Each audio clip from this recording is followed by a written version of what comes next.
Inclusive, essa data, o 7 de setembro, ele é recheado, permeado de simbolismos.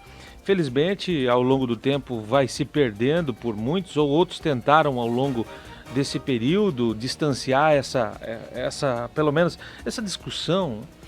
Mas nós percebemos o quanto é importante o nosso 7 de setembro, desde a nossa declaração, independência do Brasil, a partir de 1822, quando o Brasil deixou de ser aquela colônia, apesar de ser também um simbolismo, a independência ou morte, as margens do rio Ipiranga, que existe toda aquela grandeza, isso fruto do hino nacional, fruto daquela pintura da independência ou morte, com a espada, enfim.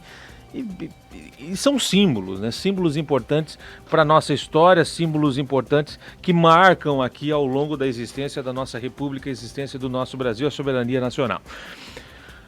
Ainda assim, falando de independência, o Brasil vive talvez um momento importante para se discutir essa independência.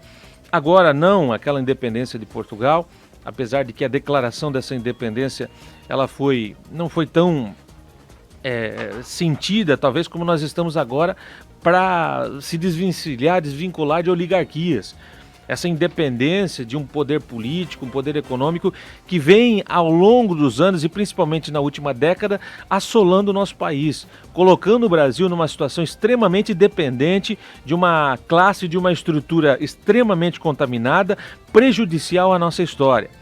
E, infelizmente, tem toda essa discussão, tem toda essa necessidade de se tornar independente dessa realidade. E a sociedade hoje que vai a essas manifestações, é bem verdade, elas vão também com essa sensação dessa independência da oligarquia, essa independência desses partidos políticos, dessa independência da corrupção, do Brasil tão fragilizado diante dessa inércia dos políticos para fazer o bem, mas uma rapidez, uma velocidade extremamente absurda para roubar, para achincalhar a nossa história.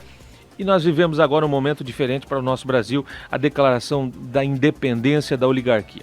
Ainda assim, e aí já falei aqui no Jornal da Manhã e acho fantástico isso, que depois, 60 anos depois, é que foram fazer uma imagem da independência do nosso país.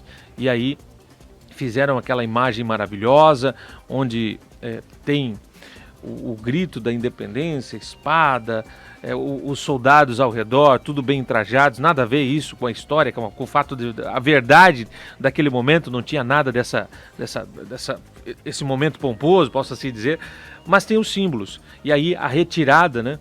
Tem uma imagem que eu acho muito interessante nesse quadro, que é tirando a bandeira de Portugal. Um dos soldados tira, né, a bandeira de Portugal, e esse símbolo também vale aqui para nós nesse momento. Talvez agora a gente não consiga massificar e fique para frente mesmo essa retratação do momento histórico que nós vivemos, mas é conseguir retirar essas bandeiras que fizeram mal ao nosso país e que não são verde e amarelo. São bandeiras essas que nós queremos esquecer. Ainda assim tem gente que tenta, né? Tenta aproveitar esse momento democrático, essa discussão maciça de patriotismo numa manifestação, ainda assim usam as outras cores, as bandeiras que não fazem parte da nossa bandeira do Brasil.